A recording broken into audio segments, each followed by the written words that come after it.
Welcome to the Terrible Podcast with your hosts from SteelersDepot.com, where you can find all your latest and greatest Steelers news.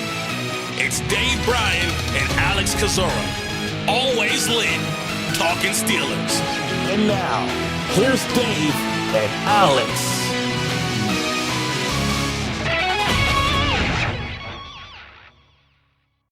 Welcome to the Terrible Podcast, Season 15, Episode 128. He's Dave Bryan. I'm Alex Kozora, SteelersDepot.com. Thanks for being back with us this Wednesday. Steelers Nation have a jam-packed show for you guys today.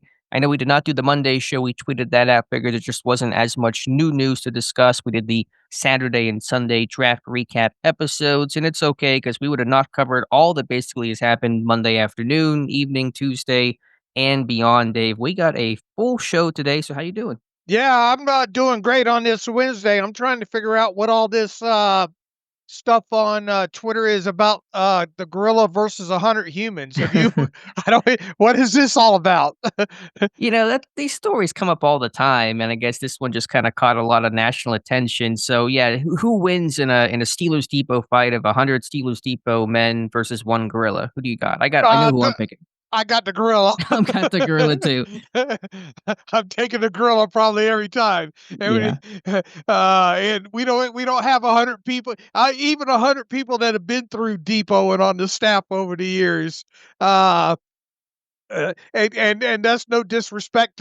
I'm glad I have Josh and Jonathan on the team, but I don't think that's going to be enough to offset me and you. And I will be bait. You can just throw me out there as a distraction decoy. So is this what this is? Could 100 humans beat a gorilla or something? Yeah, so it's one of those classic guy debates. Who would win in a fight, 100 men or a gorilla? Do the men have weapons? What is the context? I don't even know. I'm just starting to see this thing show up all over in my timeline now while I'm trying to watch tape, and it's just it's distracting and all. But all right, that's a hell of a damn way to start off a Wednesday show. But like you said, man, we got a lot to talk about today, and we've both taken some deeper dives into some of these draft picks as well too. This is I've said it before. This to me is the single best time of year when it comes to draft stuff, at least for me, because you get past all the pre-draft study, you get the selections in, and now you can really start going down the rabbit holes and kind of niche tape surfing some of these prospects, and I've had a blast doing it, and I've learned a lot so far.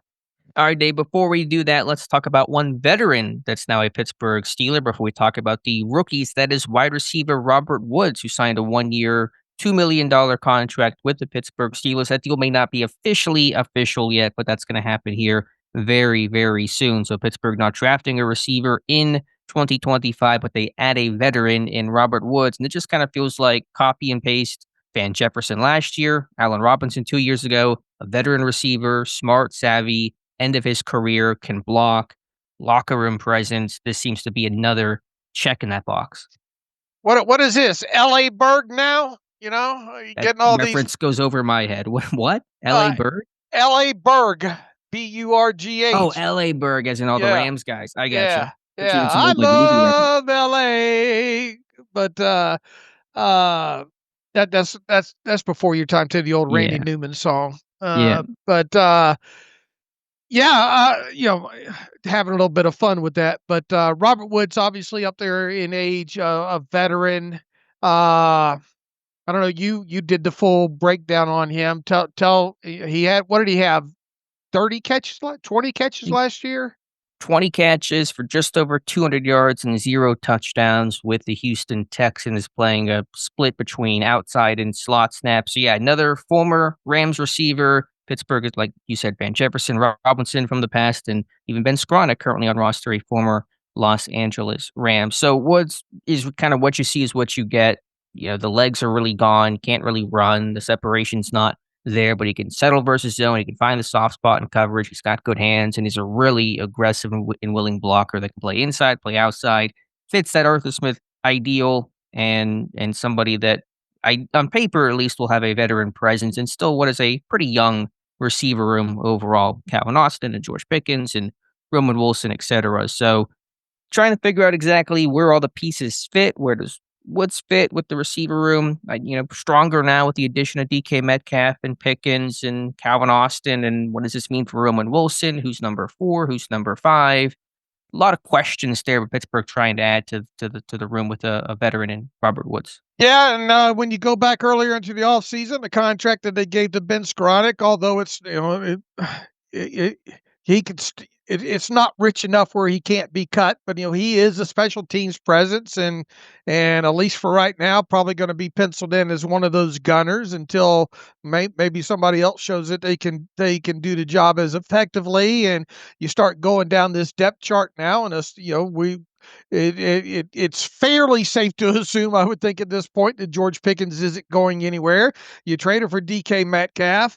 You have a second-year guy in Roman Wilson that's played 5 offensive snaps. You had Calvin Austin make a jump in his game last year, and that he should be a part of this offense. So unless you're going to carry like 6 wide receivers on this 53, it feels like somebody's got to go, So now look, injuries, as I always like to say, as we get closer to the start of training camp, these things have a funny way of working themselves out, right? But I mean, you can never have, for the price reportedly that they paid him, $2 million, or paying him $2 million. I would imagine that there's not much, if anything, guaranteed in that contract. We'll see once the details. Heck, I don't think the Steelers have even officially announced him being signed yet. So it's probably going to be a couple of days away before we find out what the contract is on Robert Woods and the guarantees and all like that. But this is a part of the offseason too. We said that after you get past the draft, that this team's probably going to add a few guys that were unrestricted free agents, and this time of year they'll no longer count against a compensatory value system and all like that. So I mean, to bring a guy like that in for that price to compete for a roster spot to help protect you, in case of injury, there's nothing wrong with it. Globally, I guess, but it is interesting if all these guys stay healthy throughout the offseason, how this might ultimately play out. Sure, and well said, and I agree. Nothing wrong with it. Low risk. It gives you depth, gives you a different type of receiver in that room. You have your big vertical outside guys in Pickens and Metcalf, your smaller, shiftier, speedier receivers in Roman Wilson, Calvin Austin, your special teams gunner and Ben Skowronek. Even Scotty Miller kind of falls in that Austin Wilson camp, and Woods is that different type, that kind of grittier, third down, move the sticks type of receiver, good blockers. So it is nice to have a different style and trait in that room. But like you said, if they keep all 6, which is certainly possible, keeping 6 receivers is relatively common. Who fits in where, and what is Roman Wilson's role and expectation in year number 2, Dave? Yeah, that's yet to be determined, and once again, he's got to make it. He didn't even make it through the full training camp last year, and by the time he was healthy and all, he got to see the field for all of 5 offensive snaps. So it's really hard to answer that question at this point. It is, and even before the Woods signing, and even if Woods is not a factor, doesn't make the roster, it was still going to be tough. And I've mentioned this a time or two, to see how Wilson fits in, a number 4, presumably receiver behind Pickens, behind Metcalf, maybe splitting with Austin, but Austin had that big breakout year in 2024. He's going to at least enter camp as that, I think, more clearly defined number 3. Then you have Pat Freiermuth. You have the run heaviness nature of this offense that added to Caleb Johnson. Wilson, I just want to be healthy. I want to get eyes on him, want to get him inside stadiums and get him playing time. That's all going to be really important, kind of the first step to really truly evaluate what Pittsburgh has in this guy. And if he makes plays this summer, he'll get opportunities, no question. But you do wonder, is it going to be a pretty minimal role unless injury strike for Roman Wilson? Yeah, and how many total snaps did you get to see him play at training camp last year? I mean, even you don't have a lot on him. Sure. Yeah. I mean, he went through all the padless practices, those who were the first 3 or 4, and had a couple nice plays, but it's padless practices, so it's hard to really judge those in any meaningful way. And then he got hurt literally in the first team period in the first padded practice on that jet sweep where he got tackled down by the ankle and rolled it and missed the rest of the summer, and then comes back and plays those 5 snaps you mentioned in week 6 against the Raiders, no targets, hurts his hamstring again, and doesn't come back the rest of the year. So you just really have a very incomplete data set, even in preseason and even in summer action on Roman Wilson right now. And that's probably played into the part of signing Bobby Trees. Yeah, it's my favorite nickname. I love Bobby Tree's nickname. So we'll see what the value is. My one contention, though, my one point on, because I know it gets talked about a lot, and myself included, the veteran presence in the room, and that's all well and good, and I've advocated for that in the past. But who is this veteran presence for? It's not George Pickens, because they tried it with Van Jefferson, they tried it with Allen Robinson. I don't think a veteran presence is going to be the cure and the elixir for George Pickens. George Pickens just has to figure it out himself. Either he will or he won't. It's entirely up to him. Maybe it's for a Calvin Austin, but he's a pretty mature guy that's already a hard worker. Maybe it's for a Roman Wilson. I get the general thought of the adult in the room, the veteran that is Robert Woods. Just not really sure how that's manifested itself into any meaningful, positive action in the past veteran signings Pittsburgh has made. Yeah, and Robert Woods is going to be concentrated on making the roster first and foremost, right? Sure. It's not like he's coming in on a 6 or 7 or 8, a larger deal. He's obviously up there in 8. How old is he? He's 33 now. So, yeah, he's going to be concentrating on making the roster first and foremost. But I mean, I do understand the signing from the aspect of it gives you a versatile guy, and especially with the, kind of wondering what you can get out of Roman Wilson this summer. Yeah, no question about that. And I will say I do like this a whole lot better than, the Van Jefferson signing last year was a bunch of low-level one-year contracts, and that was the move. They threw a bunch of those guys at the wall, and Jefferson and Miller and the forgotten Quez Watkins, and they just figured we'll pair that with a third-round pick and Roman Wilson, and we'll just see what sticks, and really nothing stuck all that much. Jefferson stuck the most of all, but he was really a blocker, barely caught, it was just empty routes was Van Jefferson last year. At least this year you have the DK Metcalf addition. You have Austin that broke out. So adding a Robert Woods is, fine to pair that with a DK Metcalf. It's not your leading move the way that Jefferson kind of felt like the quote unquote big move, even though it wasn't last year. This is a more acceptable, palatable addition because you've made your big swing in DK Metcalf. I think I went back. He had 2 explosive plays in the 20 catches that he had last year, and I think how many targets did he have? Like 30 targets? About, that sounds right. 20 catches and 2 explosive plays, and might have fumbled one of those. I think one of the long catches he had ended up fumbling away. All right. Who would you rather be on the Steelers roster right now, Robert Woods or Ben Skowronek? Skowronek. I think the special teams value is more defined, a clearer need for this team, and gives you a better path to sticking on the 53. I agree. Plus, it's a bigger it was a 2-year deal for Skowronek, right? Yes. So a little extra, maybe not that it means everything, but 2-year deal versus 1-year deal. Give me the guy on a 2-year deal. Yep.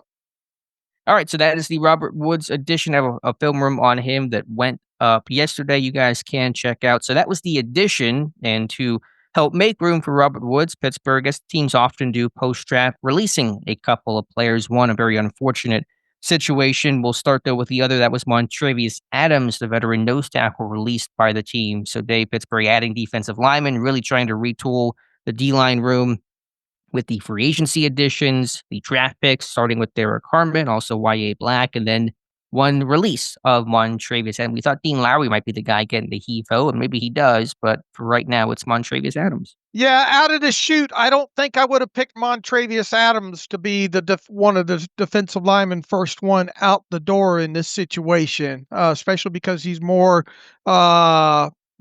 nose capable than anything else there. And it's not like his contract was overbearing. This team is not going to save a lot of salary cap money. I think somewhere along the lines of $1.3 million after the top 51 displacement and the dead money, because he had 700 or something, 800,000, somewhere around in there in dead money, on top of the 2 point whatever $1 million base salary. So after displacement, it's not like you make a lot of money there. It's just basically this team's basically saying he's not going to be part of the plans this year. And once again, it's not like I would have penciled in Montravius Adams to make this 53-man roster, especially coming out of the draft and two defensive linemen drafted and all like that. But this would not been my first choice for the defensive lineman immediately out the door after the draft. Same. So what does it mean? You have Keanu Benton, who appears to be sticking at nose tackle. At least that's what Carl Dunbar had to say after, really during the draft, I should say. He said that Yahweh Black was viewed more as a four-tech defensive end and nose tackle, said he could play up and down the line. Dunbar did a Black, but really kind of touted him as having the length and frame to play defensive end. So what is the plan at backup nose tackle? Yeah, that's a great question, and maybe we'll get a little bit of an answer here as they move into post-draft free agency. Could there be another defensive tackle that they bring in for the cheap that's more more nose capable, that they trust more against the run? That can't rule that out for sure. I'm not sure who all is available in the market right now. Obviously, I'm sure nothing incredibly attractive, but that certainly should not be completely discounted. Right. So, I mean, once again, you got a kind of a question mark of who's going to be your, who's because this team's more than likely only going to carry 6 defensive linemen, maybe 7. I mean, it depends on how the 53-man roster shakes out, but who's the best candidate to be the backup nose at this point? I know that Dunbar talked about Black playing end, and I'm sure he'll play some of it, but they have so many guys at defensive end. Black is 330 pounds. How does that guy not get some looks at nose tackle? Even going back to his tape, like I mentioned in Sunday's episode, he's a guy that's better, closer over center. I think you see some of the deficiencies in his game. The further he gets out, closer to the offensive tackles, trying to play in space and have to be a little more athletic out there on the end. So I have to think Black's gonna get some time. I also kind of have this latent fear that Logan Lee will continue to get nose tackle reps. Remember, he was getting nose tackle work all last summer before getting hurt, because when Fehoko went down, there really was no backup nose tackle, and Lee was sort of shoehorned there. But did they try to keep Logan Lee there? It wouldn't be the most shocking thing. Hope he's on weight gain 3,000. I know. It seems backwards to have Lee play nose tackle and Black play end. It should be reversed, so we'll see. But that just kind of is my thought and maybe where they're gonna go. There's no chance Montravius Adams went to the team and said, "Look, I'm not going to be in the plans. Can you get me out of here?" I wouldn't think so. I guess I can't say that Because it's definitively. not like he's going to have a huge market here. I wouldn't think he'll probably land on a team somewhere. I mean, I'm sure he saw the situation that they just drafted a bunch of defensive linemen, just added a bunch of guys. It's probably not great for my roster spot, but I don't know if he's in position to sit there and say, "Go cut me." Right. So we'll see. And we'll see about how this new D line looks, and obviously the focus is on Derek Harmon and his play and his development. Pittsburgh has to get that right. If they do, then these conversations about backup nose tackle and where do some of these guys fit will be a little less meaningful, but all important as Pittsburgh really tries to retool their D line, get more physical and tougher up front to stop the run. All right. We got another move to talk about.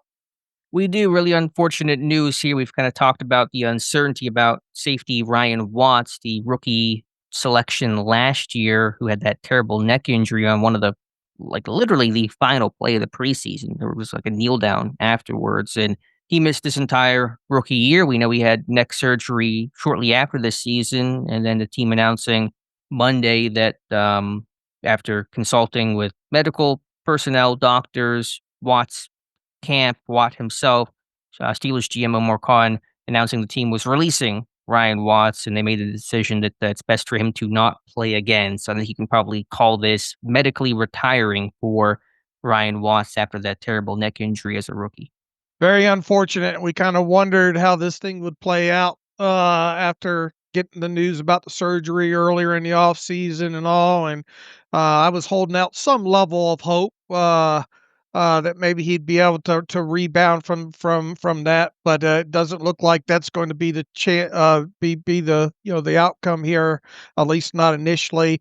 And they did officially waive him yesterday with the failed physical designation. So that's important, because if you go back to even last year, who was the one, Neil, Mhm. Keanu Neal was released with a failed physical designation. And then I think right before the start of the regular season, we saw that salary cap debit show up, and what ended up happening is he had filed for the one-time injury protection benefit, and I would imagine now at this point that there's a decent chance that Ryan Watts does the same thing, and in addition to that, because of this waiving is taking place before June the 1st, all of his dead money accelerates into this year, which is like, I don't know, what's $140,000. It's not, earth shattering by any degree, but from accounting purposes, that's the way that's going to work. And then now we'll wait and see if there's any sort of injury benefit claim by Ryan Watts, and will that show up as a salary cap debit closer to the start of the regular season here? So unfortunate news for him. And man, you talk about a guy, and I'll never forget that thing of him in the Steelers Hall of Honor, standing up next to that wingspan graphic of that they have in there, and him outstretching his arm, incredibly long arms with him. And of course, yeah, he made the was making a transition from corner to safety. It's going to be one of those, man. I wonder what if that guy would have stayed healthy and could have at least carved out a role as a backup safety special teams guy with the Steelers for a couple of years. As a 6th-round pick last year, you never know what you're going to get with those guys. Typically, not much of anything. But Watts had the profile of somebody that might have been able to stick, as you said, making that switch from corner to safety. The thing I remember about him last year was how vocal he was. Despite being a rookie at a new position, he was a really good communicator in training camp. Just making sure that his voice was heard. You could clearly hear him communicate with the other, whatever he was running, third team safety opposite of him throughout the summer. And that was just kind of impressive off the top with a really good athletic profile. And yeah, that injury, you can forget how it happened, just kinda came downhill to try to clean up a tackle, I think, and just hit it wrong, and unfortunate for him. But the focus is his long-term health, and obviously, that is more important personally than anything on a football field. From what we've been able to gather, obviously, we don't know exactly medically what's happening, but he's out of a neck brace, he's able to walk and seem to live a normal life, got a key to, I think, some city in Texas earlier Yeah, this year. his home city. Yeah. Okay, so seems to be able to live a normal life, which is, great. And, I just say that because of what happened to Ryan Shazier and obviously everything that happened with his neck and spinal injury. So that's the main focus. And I know some people have asked about what kind of support does he get. The team said they're going to continue to work with him as he transitions post football. As you said, there's an injury benefit claim that he can make. I'm sure he'll have some protections from the union. I don't know exactly what those things are, but the team's not going to leave him high and dry. So I Right. don't know what the future holds for Ryan Watts, but Pittsburgh has a good liaison program that Kevin Colbert at least was in charge of. I don't know if he still is with his GM job in college football now at Colorado State, but there's going to be a program for him. He's not going to just be sent out and gone from the team forever. Right. We obviously wish him the best, and we'll sort of monitor him, and kind of watch his IG page. And once again, we'll know about more about the financial benefit claim probably later on in the off season.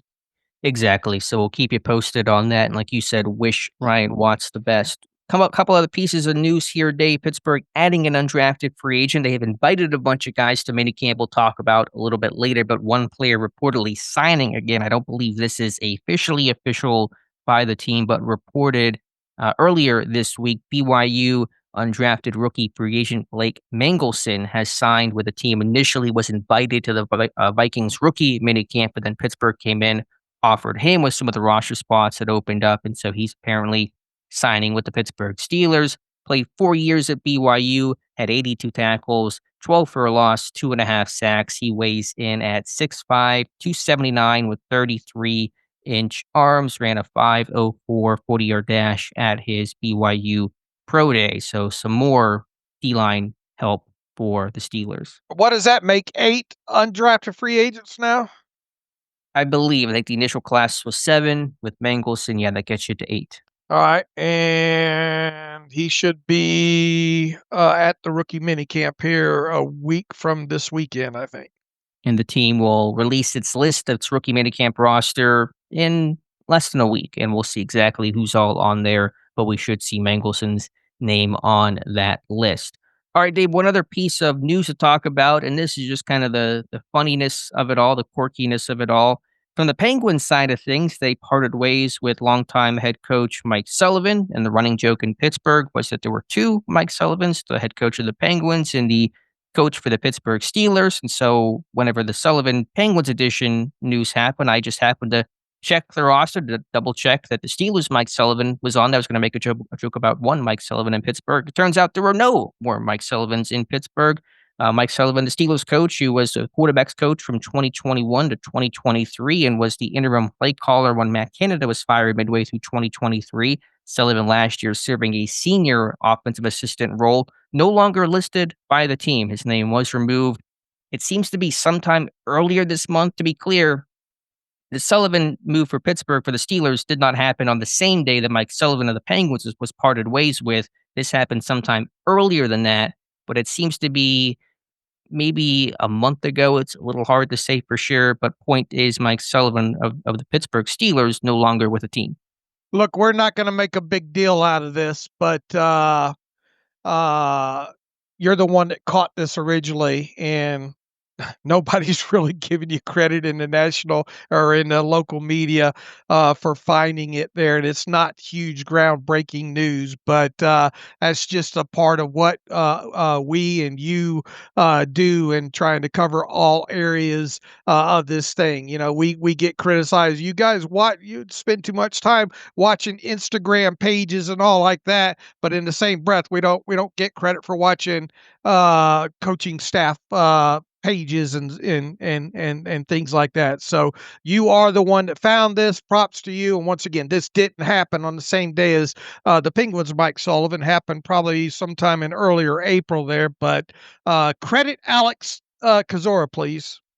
Yeah, there you go. Well, it's all right. Point is, people know where it came from. We're just happy that we're able to see and bring the news. I know we're not always in the actual news breaking business. But we do have a decent track record of at least sharing first to report news and changes that might go underlooked and subtly on the Steelers website. So maybe this was one reason why Luke Smith was brought in, and we talked about that a while back, who has the role of quality control coach. Because also, and I had forgotten this, Dave, Sullivan was the yak guy last year, the yards after catch coach, kind of the specific areas that some of these assistants were focusing in on. And while Luke Smith does not have a quarterback background the way that Mike Sullivan has, Luke Smith was a receivers coach for a long time and was the receivers coach at Duquesne. And so maybe he'll be in charge of some of that yak stuff that Mike Sullivan was doing last year. So hard to say for sure exactly how things will shake out. The coaching staff has not grown. We thought the coaching staff had grown by name, and then it turns out they're swapping some names around. Luke Smith in, Mike Sullivan out. And we'll see if Pittsburgh hires an assistant quarterbacks coach. Mike Sullivan was still in those quarterback rooms last year, so we'll see if they add somebody. I think it's smart to have two quarterback coaches to have, enough people to manage, especially a new room, some younger faces with Will Howard and Skylar Thompson in there. I think it's always good to have a couple people in there to really divvy up the group. So we'll see if they add anybody else. But yeah, Mike Sullivan officially out. All right. And that seems to be a contract expiring, by the way, because he had looked for some jobs in New Orleans and the Raiders, some OC opportunities last year before 2024, didn't get those, came back to Pittsburgh. I think his contract was expiring. So in typical Steelers fashion, no firings, just non-renewals of contracts. All right. That's a lot of housekeeping. It is. And then we'll just kind of briefly mention some of the tryout names here for Pittsburgh. We'll have the whole list whenever it gets released next week. We already have a pretty good, probably half the list of tryout players for Pittsburgh right now. Say the most notable name on the list is Eddie Faulkner, the cornerback out of Slippery Rock. He is the son of Steelers running backs coach Eddie Faulkner. And so he'll come to Pittsburgh next weekend and compete for a roster spot. Remember, these guys are not under contract. They are not on the 90-man roster. They are just trying out. And if they get signed, then they'll be on the roster. But if not, they'll carry on. And most of these guys won't make it, but some of them could stick. So Faulkner for Slippery Rock had a really good season, kind of feisty, nickel corner, pretty aggressive, pretty physical. We'll see if he sticks. All right, so where's the 91-man roster at right now? We had 76 going into the draft. They've added 7 draft picks and 8 undrafted free agents. So that would take us to 91. You subtract Montravius Adams, that's 90. You subtract Ryan Watts, that's 89. Does that sound right? And then you add Robert Woods, and that gets you to 90. All right, so that should leave one roster spot open right now. And we say 91 because of Julius Wolshoff missed the Right. international exemption, just to be clear on that. So you can Right. carry 91 as they did last year. Right. All right. They haven't officially announced Robert Woods yet, right? Correct. That has not been officially announced by the team, but we assume that's going to happen. A couple other local natives in for tryouts. Nate Matlack from Pitt is coming in. We got Hollis Mathis from Penn Hills. He played everything at William & Mary. Played receiver, played quarterback, played running back, but last year at wide receiver. Seth Morgan is from the Pittsburgh area. He went to 3 different colleges, finished up at New Hampshire. He's a quarterback, by the way, right? Yeah, quarterback. Good call on that. And then Dom Serapiglia III, offensive lineman, center from Central Michigan. I think he went to Thomas Jefferson. He's going to come in as well. So we'll see the whole list of names. One name that kind of caught my attention, Debo Williams from South Carolina. South Carolina had a couple of linebackers this year that were pretty impressive, with Demetrius Knight, who got drafted, Bam Martin Scott, and then Debo Williams was a 2-time captain and a starter for the Gamecocks. And so it's obviously a pretty crowded room there at inside linebacker right now, but that's one name I'll keep an eye on. All right. And as you said, the closer we get, we'll probably get a few more invite reports here over the course of this next week. And then I guess a week from Thursday or Friday, we'll get the full minicamp roster, rookie minicamp roster. Yep, the rookie minicamp will be held May 9th, 10th, and 11th. It's always fun that 11th, whoever gets signed. If any tryout guys, it's Mother's Day, and there's usually some good stories there. I always remember Marcus Tucker, the receiver, getting the notification from the team he was being signed, called his mother on Mother's Day, and I think Tomlin spoke with his mother to tell him that his son had just been signed. So some cool stories there. All right, Dave. All right. When it comes to NFL draft, it's nothing more that Dave Bryan loves than context and putting some of these plays in contextualization. He's starting that off with Will Howard, his deep balls, his deep throws last year for Ohio State. So Dave did a great post up there on the site breaking down all the deep passes that Will Howard had, also some good data from that. So take it away, your thoughts, your takeaways on Will Howard's deep passes. All right. First and foremost, shout out to Pro Football Focused and specifically Andrew Shaver for giving me some play-by-play data to match to go along with what they have up on their site as far as deep passing goes. And if you've listened and followed the site for a while, you know what we try to do after these draft picks come in. We start trying to niche them down into certain areas and get by the time training camp rolls around, and really kind of before that, get a full well-rounded look at these guys from several different areas. So I thought it would be fun to initially start with Will Howard and some of my deep dives and contextualizations on his deep passes, and specifically his deep passes in 2024 at Ohio State. I will follow this up at some point here in the near future with his deep pass attempts from 2023 at Kansas State to see how those kind of compare. But I mean, I had enough to look at here just alone with Will Howard and air yard passes of 20 yards or more past the line of scrimmage. He had 47 pass attempts last year of 20 or more air yards down the field at Ohio State. And first and foremost, let me start off with saying that he had a completion percentage of 57.4% when it comes to those deep passes last year at Ohio State.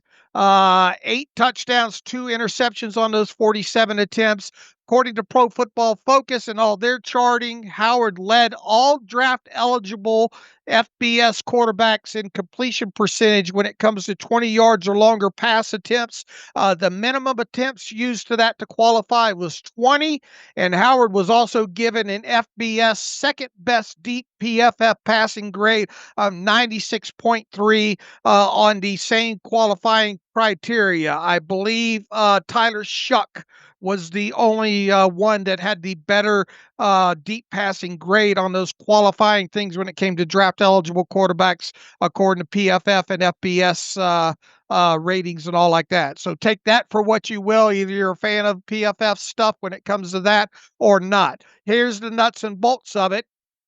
When I went through all 47 of those throws, which you can see on the site with the video links to each one of those plays there.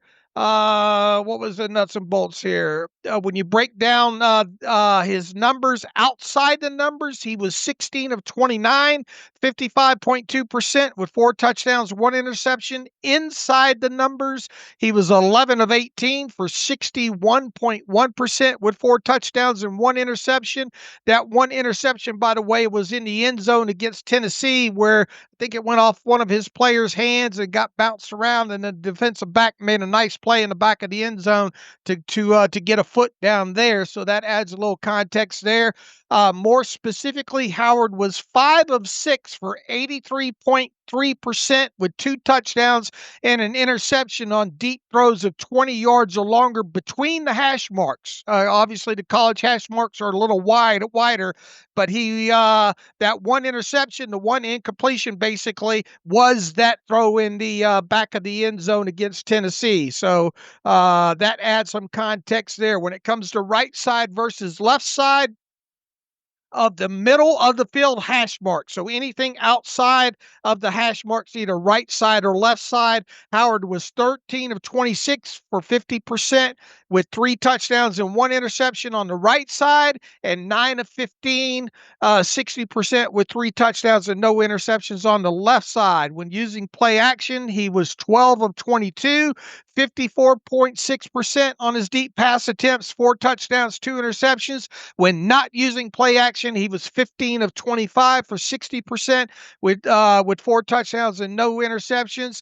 He was mostly in the shotgun for all of these. 44 of the 47 pass attempts, deep pass attempts, were in the shotgun. 2 others were under center, and he completed both those for touchdowns.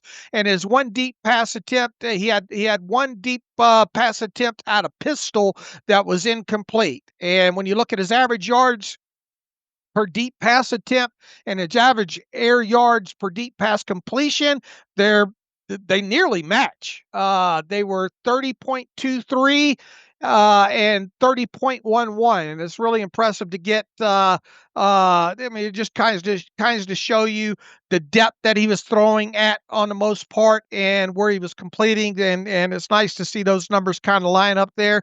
As far as ultra deep pass attempts of 40 yards or longer, he was 3 of 7 for 42.9% with 1 touchdown and 1 interception. I believe that interception was against Marshall on the outside. Nice play by the DB over there on the right side, if my memory serves me. Here's a little bit that I thought should be noted. His longest pass attempt in 2024 was just 45 air yards, and he did complete that. When it comes to inside the opposition's 26-yard line, basically the 25-yard line and in, he was just 3 of 9 for 33.3%. And had 3 touchdowns, 1 interception. Outside of the opponent's 25-yard line, he was a whopping 24 of 38 for 63.2%, 5 touchdowns, 1 interception. You heard the Steelers talk about Omar Khan and Mike Tomlin about that run of his later on in the season and how impressive he was. Well, that showed up in the deep passing attempts as well, too. So during the national championship run, towards the college playoffs, Howard was 10 of 14 for 71.4% with 4 touchdowns and 1 interception on deep pass attempts of 20 air yards or longer. Once again, that 1 interception was in the back of the end zone in the middle of the field against Tennessee. All those passing attempts came against Tennessee, Oregon, Texas, and Notre Dame. He was a victim of 1 deep pass drop in 2024. And as far as his targets went, Jeremiah Smith saw the most of them, 22 of the 47, and Emeka Ibuka saw 11 of the 47, and then it kind of filters down from there. So what are my main takeaways from Will Howard and at least this contextualization of the 2024 deep pass study? Well, goes without saying, he was accurate. He completed a lot of those passes, which is good. One thing that I think probably not a huge surprise, the overall arm strength could have been better. The ball doesn't necessarily explode out of his hand on these deep pass attempts. While I guess you technically wouldn't say the ball hangs on him, he does have an arc to his deep passes seem to be more touch and more arc more than anything when it comes to that. It is notable once again that his longest deep pass attempt was 45 yards. There are a few kind of underthrows where his receiver bailed him out, so to speak, there. So that needs to be taken into consideration. But my main takeaway here is you get a accurate, for the most part, guy. Obviously had a high completion percentage, seemed to know when to throw it, had a lot of clean pockets within this situation here. Most of these obviously came out of the shotgun, as I already mentioned there. And just the overall arm strength overall might have played into the reason why a guy like him, dropped as far down as he did to the 6th round there. So, I guess the question becomes is how much better, how can a quarterback like Will Howard improve his arm strength, and can he at the next level? Often those things are mechanically based. I think a lot of things, accuracy, even arm strength, can be just weight transfer. And I'm no QB expert on all the particulars of mechanics, so that may be an element. But generally, your arm strength is your arm strength. You're not often going to have giant leaps and bounds in terms of how much stronger, how much further you can throw the football once you get to the NFL level, especially for a guy that was at big programs like K-State and especially Ohio State. If he was coming from a smaller school, maybe a better program, dedicated weight room time, that kind of stuff maybe would help a little bit, but I think he kind of generally is who he is. But let me ask you, Dave, did you feel more encouraged by Will Howard after watching all those clips and summarizing your thoughts, less encouraged, or about the same as you did before you began the study? Look, just going off of raw numbers alone, I knew that he was a pretty decent deep ball passer. I came out of the study a little even more encouraged. I thought he threw some good balls within this section of 47. I thought it looked like he was reading things well, and especially when you look down the stretch at these final 4 teams and the deep ball accuracy and completion percentage that he had down the stretch was impressive. And I think once again, what did I say? Inside where he was dinged the most was really inside the opponent's 26-yard line. You obviously got a shorter area of the field. You're not going to throw an air yards ball of 33 or 35 or 40 yards within that area.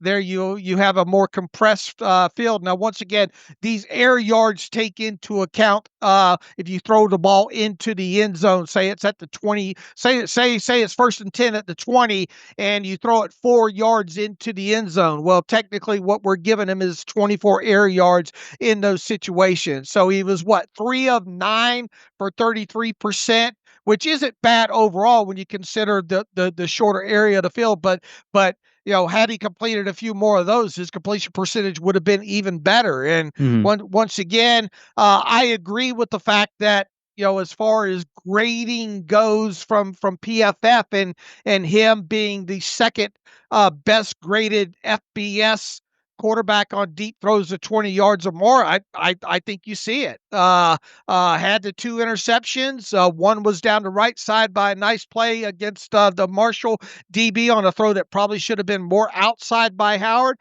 And the other one, as I mentioned, was the one in the back of the end zone against Tennessee. So you're not turning the ball over in those situations. You're completing a lot of balls. And the only thing I would have liked to see more was really him just have the arm strength to push the football down the field even further, and maybe with a little bit more velocity. I know a main critique made globally by draftniks, by fans, by whoever said, well, he just played with a bunch of good talent. He was, benefited and looked good because he's throwing the Emeka Buka and Jeremiah Smith. How many of those completions do you feel like were made because the receiver made a really high level play? I know you mentioned there were a couple of underthrown passes where the receiver kind of maybe had to bail him out a little bit. Can you kind of give me a number of plays where you feel like the receiver made the play more so than Howard made the throw? Yeah, it's hard to roll them all back 47 Mm. through my head, but I mean there were some of them. 4, 5, 6 maybe, I guess, somewhere around in there. Now there was another one deep down the field that it felt like the wide receiver kind of let up a little bit on the route that ended up being incomplete and overthrown by a little bit. But it was a situation where it felt like if the wide receiver would have ran through his route all the way, that ball would have been on the money. So you get, if you're going to take away on some of those where it's more combative, how many? That's a good point here. How many of those were kind of combated catches according Mm. to PFF? I can pull that up real Okay. quick here while we look here. Uh, overall, I thought his deep ball tape was fine. Okay. Yeah, my impression, and I hadn't watched it all the way that you had, that it was good. That the arm strength, you're right, is not overwhelmingly strong, but the touch, the accuracy, the ability to lead receivers and drop the football in the bucket is the one from the Oregon game to Ibuka down the middle. Did that make the list? Would that qualify as a deep ball throw? Do you know? I know I'm making you look up a couple Uh, different things here at the same time, so I apologies, but I don't have that pulled up right now, Alex, because I've moved on to Caleb Johnson here. So I don't know. I can't recall specifically which okay. one maybe you are talking about here. I'm It was the sorry. one. No, it's fine. It was the one down the seam, essentially inside. It was completed inside the 10-yard line against the Ducks in the playoff game, the second matchup. But those are the types of throws that he made. I thought they were really, really high end throws that were touch and accuracy, putting the ball in the bucket over the shoulder of the receiver. I just thought he did that consistently. And so, as much as we fall in love with arm strength and just the yardage of how far a ball goes, nothing matters unless it's accurate, and not just generally accurate, but placement over the shoulder and leading the receiver in stride away from the DB where only your receiver can make a play. I thought Howard did that at a really good level compared to other quarterbacks I watched. Turnover worthy passes on the 47 deep ones. He had just one. That seems good. These things are relative, so I don't know how he stacks up to other quarterbacks in that regard, but probably not going to find a whole lot better than that. So my phrase and framing for Howard is he throws a really catchable football, and I think that's most evident on those deep passes. They do not have, I will say this, 20 of the 47 PFF deems as big time throws, but that's not, uh, it's not like they're calling those, I don't think, tight window throws or whatnot. What is hit as thrown? What was that? He did not have any hit as thrown. Here's something interesting. Time to throw on these was just 2.93 seconds, which Well, I think it is relatively, it's not over 3. well, I think it just shows being in rhythm. Those are Yeah. calculated throws, like you said, some clean pockets to work in. So you just top of your drop, hitch and throw is probably what's happening on And that aligns with what I remember watching on tape. A lot of 5-step pitch and throw. I suppose what I can do is I can go back through these and whether or not, because PFF doesn't have them, whether or not they're contested or not, go back and find out how many of these were basically contested where a receiver per se bailed them out. Yeah, I didn't get the Did you sense watch that it? happened often. Were you able to run through most of them or a few of them? I mean, I'd seen a lot of them just watching Howard before, and I went through some of them I didn't go through all 47, I don't think, on the post, but my sense is the receivers weren't making spectacular plays. I've said before, I thought Travis Hunter made more plays to bailed out Shedeur Sanders than the Ohio State crew did for Will Howard. Okay. That's how I looked at it overall. I'm not recalling a lot of those, or else it would have stuck out to me, and I would have mentioned that in my takeaways. Like, you think about, I assume the last one on the list was the one against Notre Dame to seal the national championship, that deep ball to Jeremiah Smith, right sideline. I mean, that's a throw that's right in the bucket, right there for the receiver. Yes, Smith is a fantastic receiver and made a ton of plays for Ohio State. Whenever he's eligible, he's going to declare and be the number one receiver off the board. Heck, he might be the first overall pick of whatever NFL draft he comes out for. But I didn't get the sense that he was having to make crazy contorted catches and one-handed snags and these insane highlight reel plays that makes his quarterback look better. He made some great plays, but I thought Howard made some great throws too. I know there was another one in the side of the end zone over there that was in that I think it was Agbuka was not able to get his foot down. That I thought was a good. He completed the pass. It just was ruled out of bounds. So that's one of the 47 incompletions right there, and that was obviously inside the 26-yard line as well too.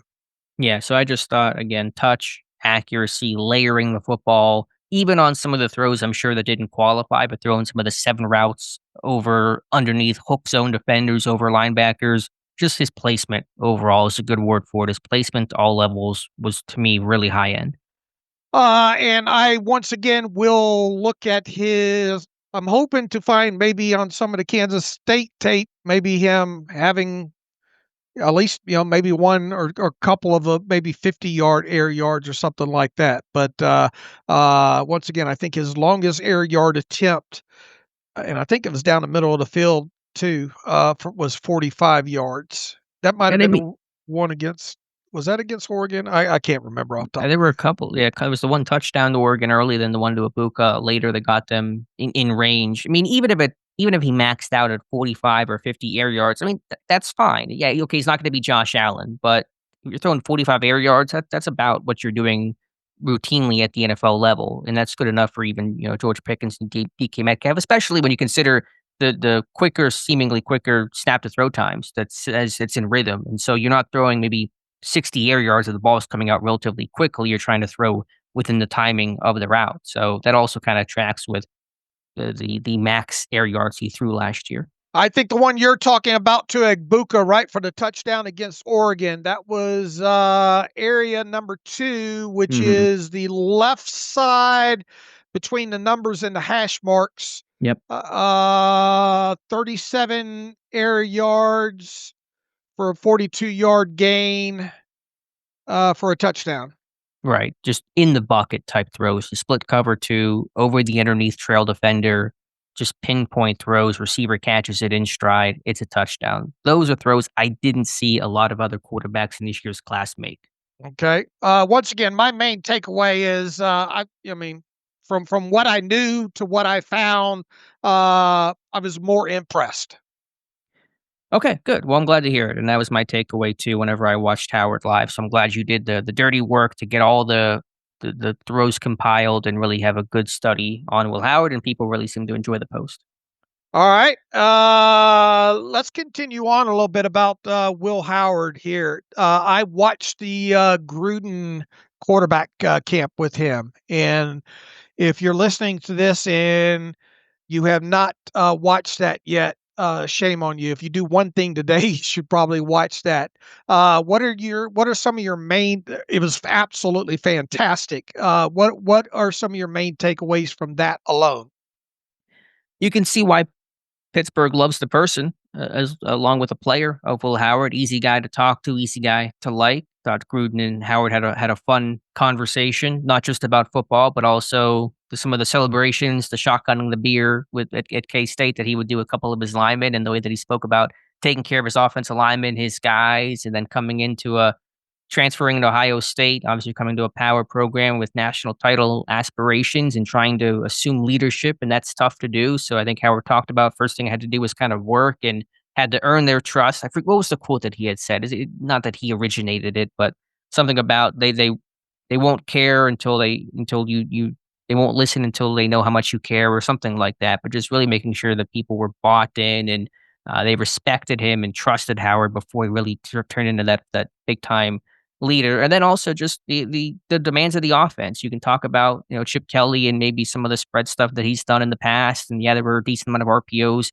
at Ohio State, but it was an offense that had a cadence, that had checks. It was a more advanced, demanding college system than a lot of colleges compared to especially, Jackson Dart and even Shedeur Sanders in Colorado had some weird splits in offensive schemes under Pat Shurmur, and at Kansas State as well. Will Howard had a lot on his plate, more than most college quarterbacks. So I just thought it felt more pro-ready than a lot of other guys. That really stuck out to me with the already having his cadence with the color and things along those lines. And then I watched I haven't made it all the way through the Jackson Dart one with Gruden, but Gruden asked, "What's your cadence?" And it's a clap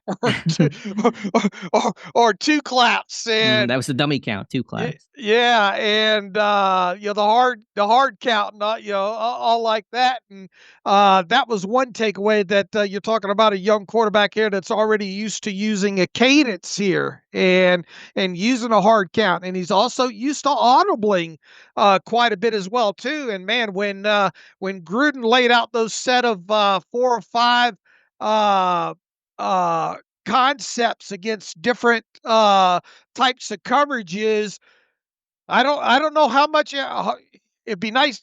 I don't know how much editing may have been involved in that, but the way it's presented, it seems like Will Howard passed that with flying colors about Gruden shouting out cover, whatever the coverage is, and him having to make the audible to one of those 5 or 6 passing route schemes and all like that. I mean, he seemed very advanced and more than likely probably the most advanced one coming out of college when it comes to that kind of stuff. And I don't think that stuff can be undersold when it comes to intangibles or tangibles or whatever you want to call that when it comes to him. So I was very impressed with that aspect of that quarterback camp with Gruden. Was this guy, a lot of stuff's not going to be overly foreign to him. Now, look, did he spend a lot of time under center at Ohio State? No, but at least there is some of that on tape, and he's well versed in play action, even out of the gun,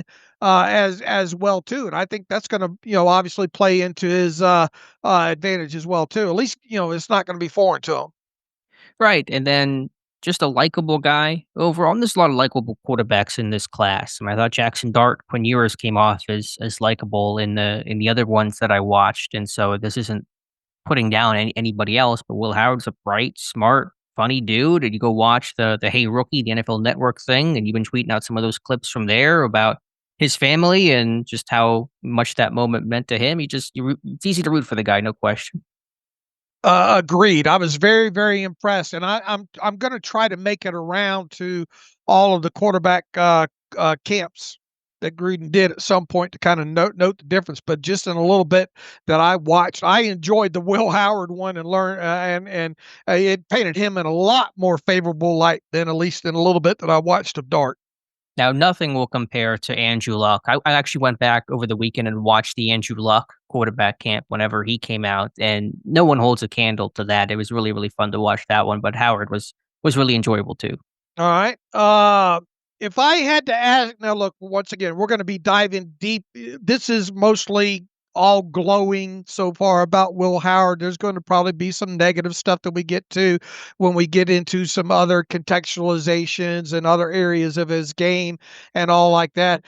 John Gruden, I don't know, John Gruden probably told all the quarterbacks this, but he said, why aren't you the first quarterback in this year's draft class, and he seemed pretty sincere about that. And once again, do you tell that to all the good-looking girls? That's what I think Gruden does, but you wonder why this guy fell to the sixth round. What is the big knock on Will Howard that says he's a sixth round guy? Now, maybe it's just one of those things where you feel the separation of quarterbacks. You're either in the starter bucket or you're in the backup bucket, and those guys fall. And Howard was viewed as a backup, not a day one ready starter, which is fair and fine. But you talk about also the intelligence and him going through, okay, what do we throw against this coverage? How do we adjust? How do I read this? This is a really smart guy. This is a guy that's recruited by every Ivy League school that had offers from Cornell and Princeton and Harvard, all those schools. Scored 1,300 on his SATs, a 4.3 weighted GPA in high school. So you can certainly feel that come through when it comes to the classroom work as a football player. I have watched a lot of Will Howard film up to this point. Caught up. I haven't caught up to you. I still think that you probably in totality have a better sense of Will Howard at this point right now than I do. If I were to point blank ask you why you think he fell to the sixth round, what's kind of the best answer you could give? It touches on a little bit like I mentioned, and this is a page out of my playbook where I sit there and say either you take a quarterback early or don't take one at all. That's my general rule of thumb. I'd make an exception for Will Howard. I said that before the draft, and obviously I stand by that now. But it's go big or go home, and you're kind of feeling the NFL say, okay, either you're a first round guy or we're gonna wait to take you, and you kind of really got that sense. There was Shuck on day two in the second round. He's only second round quarterback. He had Milrow and Gabriel go in the third round, and then it really, kind of fell off from there. Some fifth round guys in Shador and Kyle McCord, and then Howard in the sixth, and a smattering of quarterbacks in the seventh round. So maybe that's kind of the conventional way the NFL is starting to shift towards now in terms of how they evaluate these quarterbacks, which I think is the correct way to evaluate them. But on Howard specifically, I mean, there are negatives. I think there were some mechanical things he started to clean up more at Ohio State. I saw some commentary on that from unnamed scouts. Obviously, well, I should say obviously, but he's not the power thrower that you think he would be. He looks like Josh Allen. He doesn't throw like Josh Allen at the crazy arm slots and just this unbelievable arm that can make these unreal off-platform throws, crossbody. That's not his game. It is a little more finesse and touch than you would expect from a guy who has an old school size at almost 6'5", 230 or so pounds. The velocity over the middle is not there. Can you make some of those tight window throws? Thought he had some issues there at Ohio State. And so maybe that's an element too. And while I think he is fairly athletic for his frame, he's pretty strong. He can run in a line. He's not going to be a great creator the way that some of these quarterbacks, these new age quarterbacks, are able to make on their own.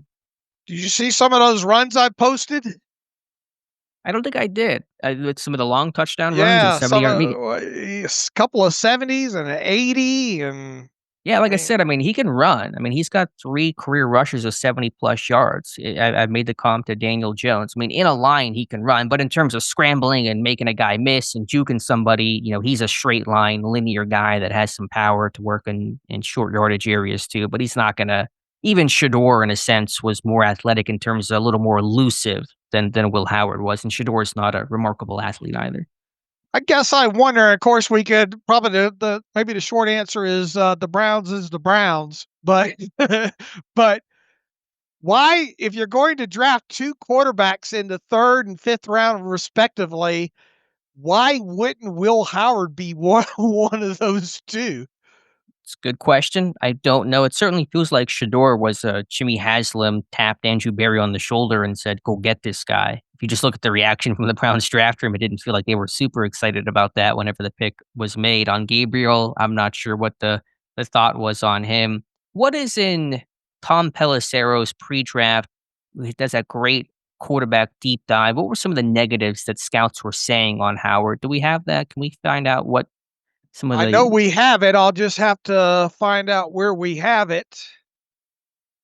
Just to get an idea, because I do wonder. It is, I think, to me, an open question what the big knocks on Howard were. I think there were some questions about processing and reading defenses. The Michigan game gets pointed to a lot where he made some mistakes, and was the Penn State game, I believe, where he got picked sixth early in that one and then had to come back and win that game. So there probably are some things to clean up with his eyes a little bit.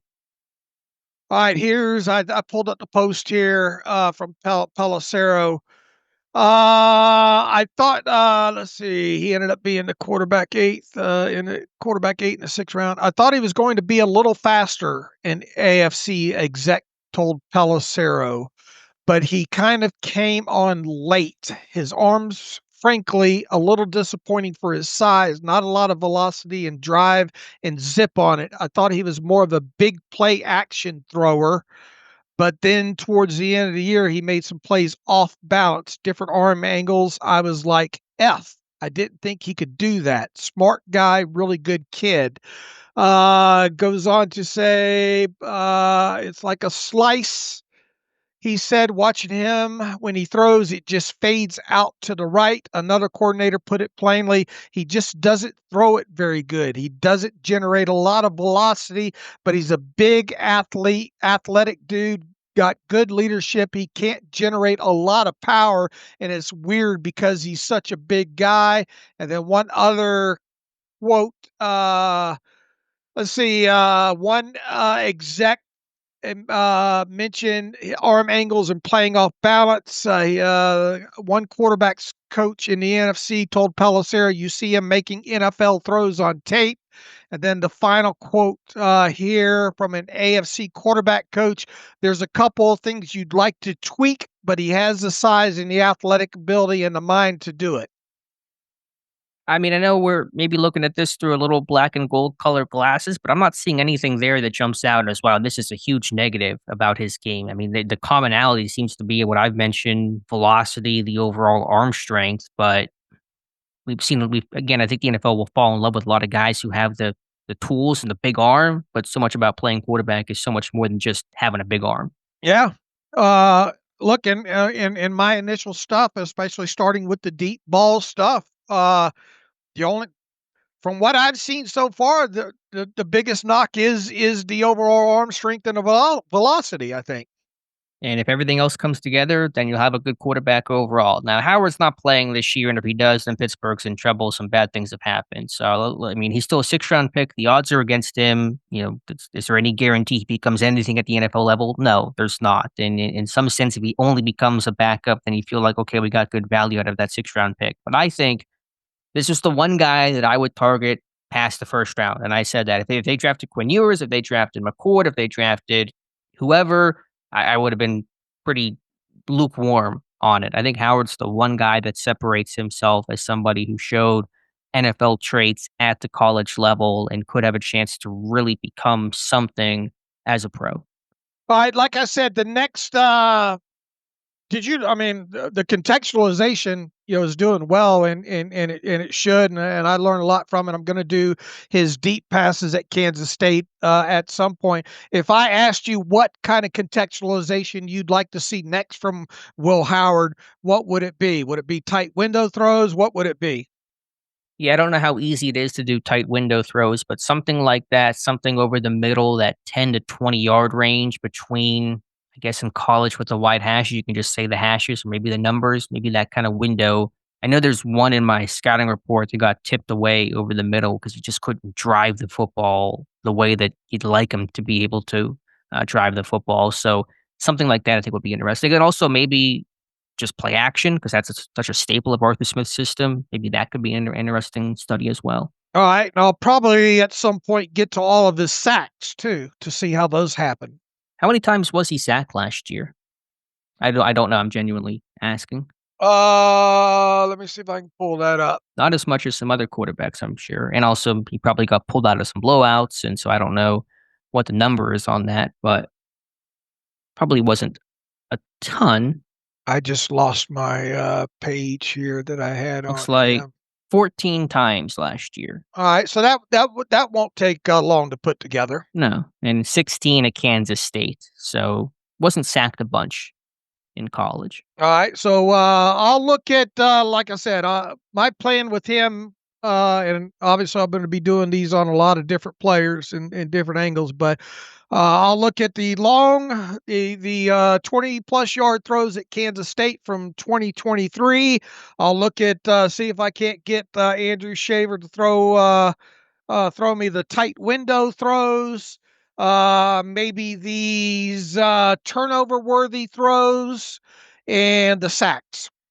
And I don't mean to make you a court jester and make you dance here, but what about just pure interceptions too? Through 10 of them last year, just what did those look Okay. like? Were those on him? Was that him not reading the defense? Was that not his fault? I know you're the king of quarterback interceptions should have caveats to them. Not all interceptions are made equal, and you're right about that. So another consideration there. Just last thought on Will Howard. I think the game is so mental for quarterback. Obviously, got to be tough, and I just thought he showed mental toughness. You lose to Michigan, you bounce back. Remember, he also had that horrible gaffe against Oregon, sliding when the clock ran out, and they bounced back from that too. And so I just thought he showed mental toughness to rebound from those tough moments, come back, rally, and play his best football in the playoffs and lead Ohio State to a national title, and literally capped off that title by making that game sealing throw to Jeremiah Smith.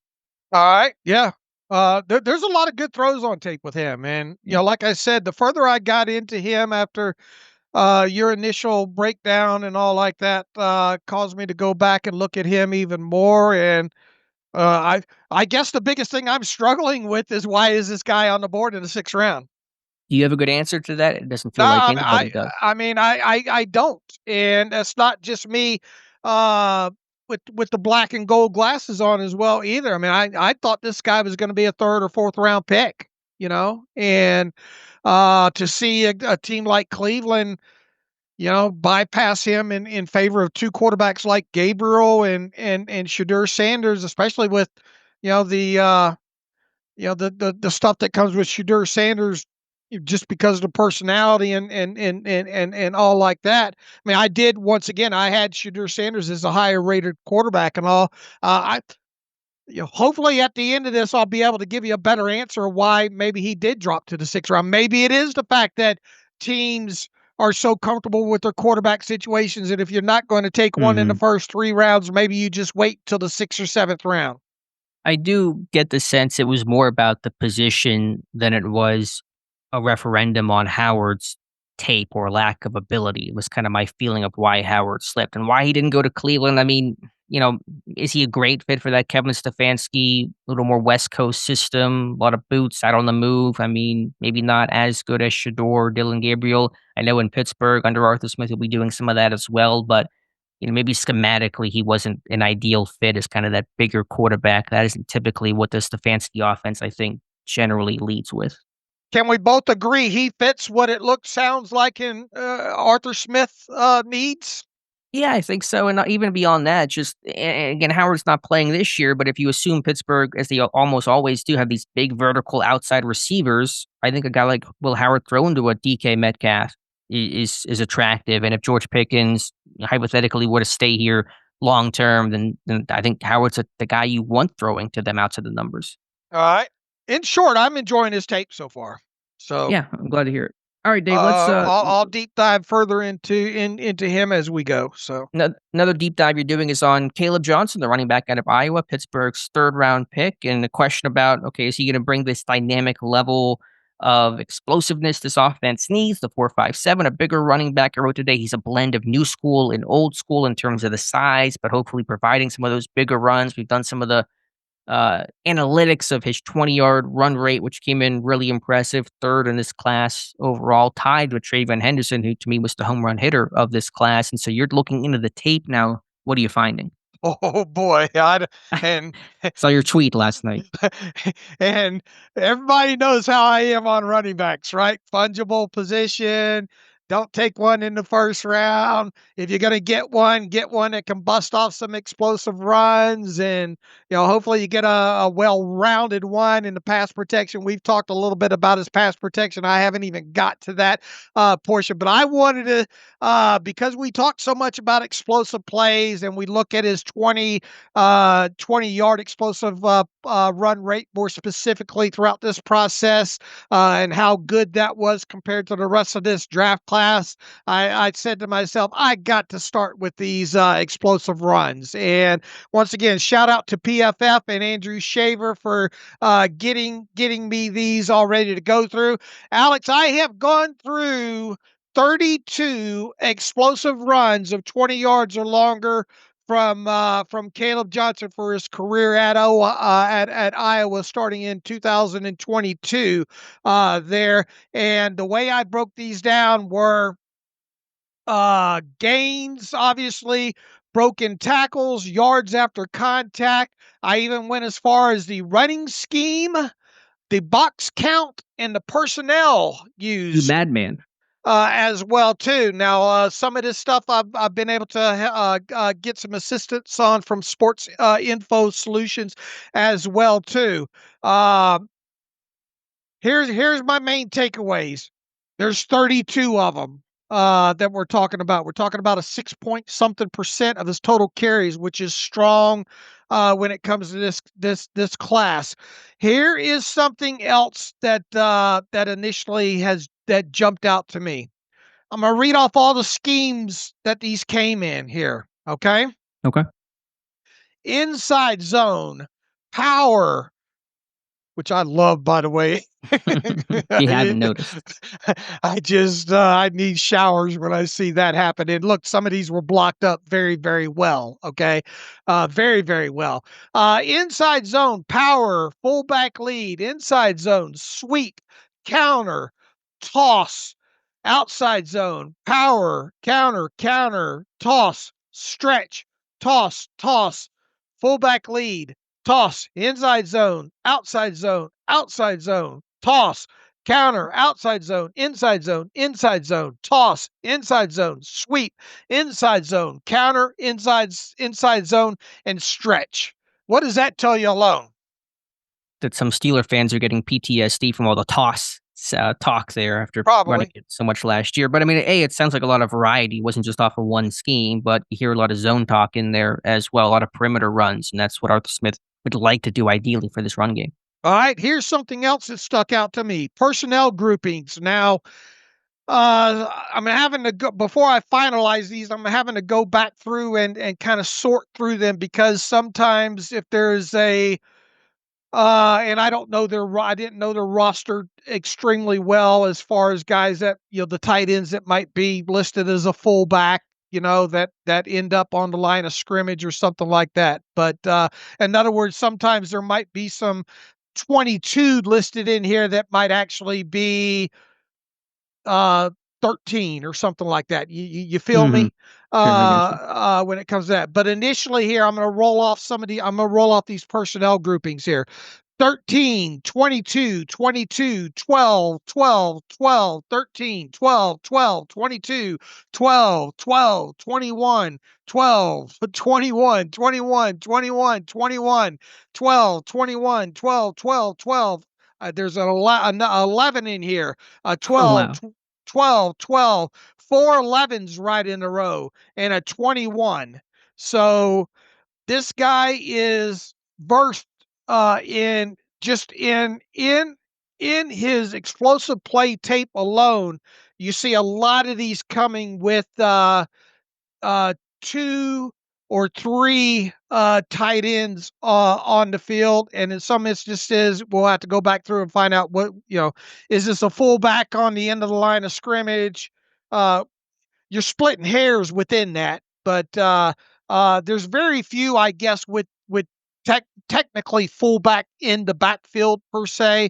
So, long story short, is a lot of these came with heavier personnel groups, and we all know Arthur Smith and the heavier personnel groups, right? With a lot of the 12, a lot of the 13 type stuff. So, in and of itself, that is encouraging that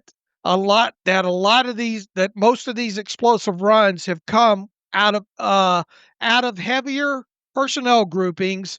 And you'll see these box counts as well too. A lot of these are 6, 7, 8, and even 9 box counts against the defenses here. Dude's got a PhD in the Steelers offense, doesn't he, Dave? It sounds very similar conceptually, and that I think makes that projection easier. Like I have said before, and I'll write about later this week, is Pittsburgh drafted a lot of guys that I think have pretty clean projections of how they fit, not just in the NFL, but in Pittsburgh's system. Derek Harmon, Will Howard, Caleb Johnson, Jack Sawyer, really clean fits of just what they did in college is pretty similar to what they're going to be asked to do in Pittsburgh's system. And Johnson might be the best example of the entire class of that. A guy that ran a lot of zone perimeter runs with the Hawkeyes, ran out of heavy personnel pretty consistently there. And so just at some of those baseline kind of foundational levels, schematic principles, pretty similar to Pittsburgh. A couple of these he's hit behind the line of scrimmage. His yards after contact, yards after first contact, which thankful for not having to calculate that myself and going off the PFF stuff. I mean, look, a lot of these here's something, man. A lot of these ended up in the end zone, right?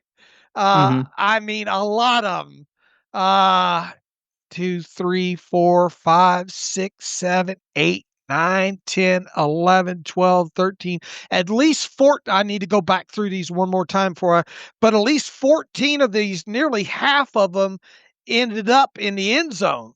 And we talk about explosive plays in the running game of 20 yards or more and how valuable those are. How about the ones that go 20 or more that end up in the end zone?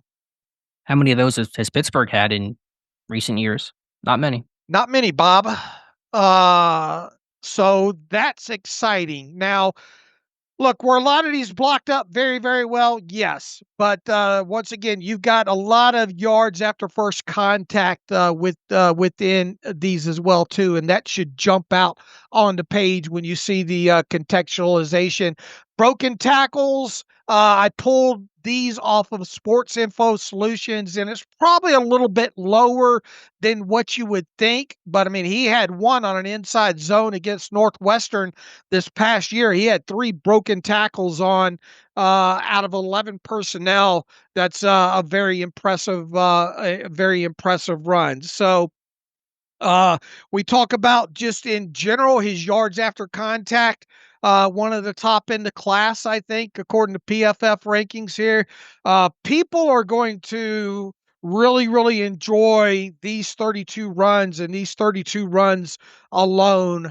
And, there's been some comparisons and talk about the patience of a Le'Veon Bell. I get that to some degree, but it's not like he's spending a lot of time.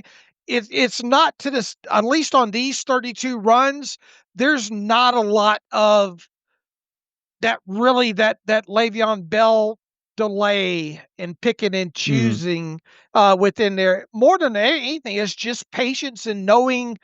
To me, my takeaway when it comes to the patience here is he's knowing what to expect and letting it set up and then hitting it.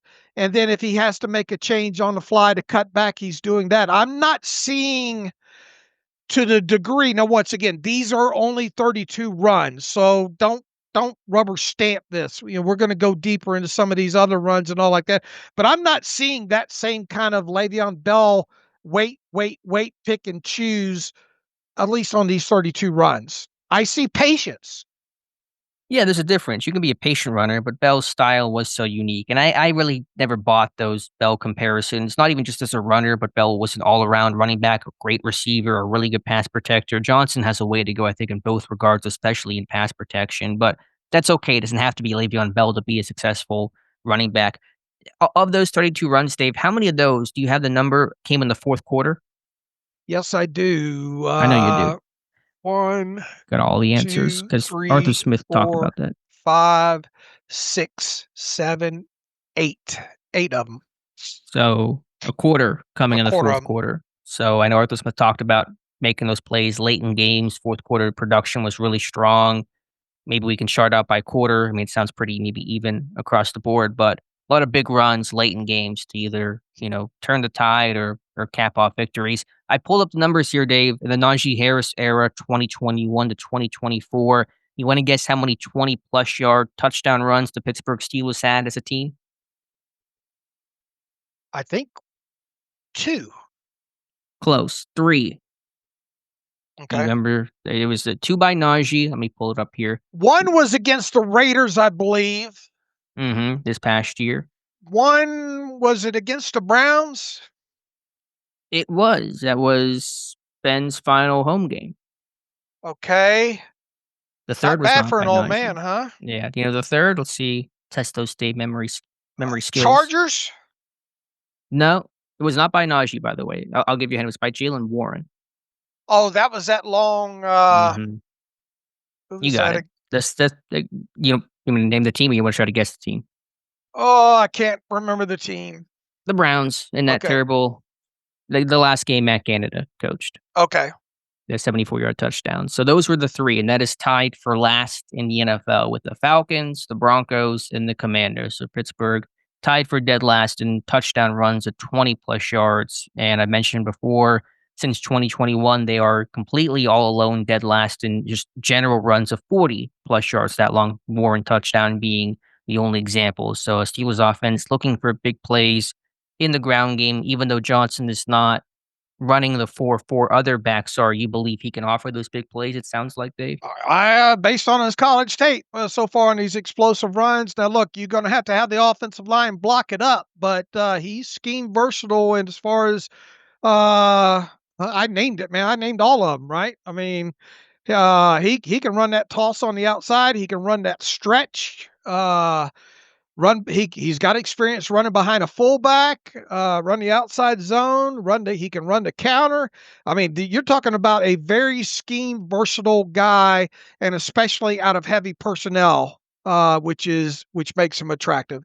This is and we said that I didn't think he'd be on the board. I was, he would have been on my mock draft if I was convinced that the Steelers would have traded into the second round, or him still be on the board in the third round. I didn't think he'd be on the board, and I think we said this throughout kind of the pre-draft process. If there's one guy that really kind of fits what the Steelers might look for, it'd be Caleb Johnson.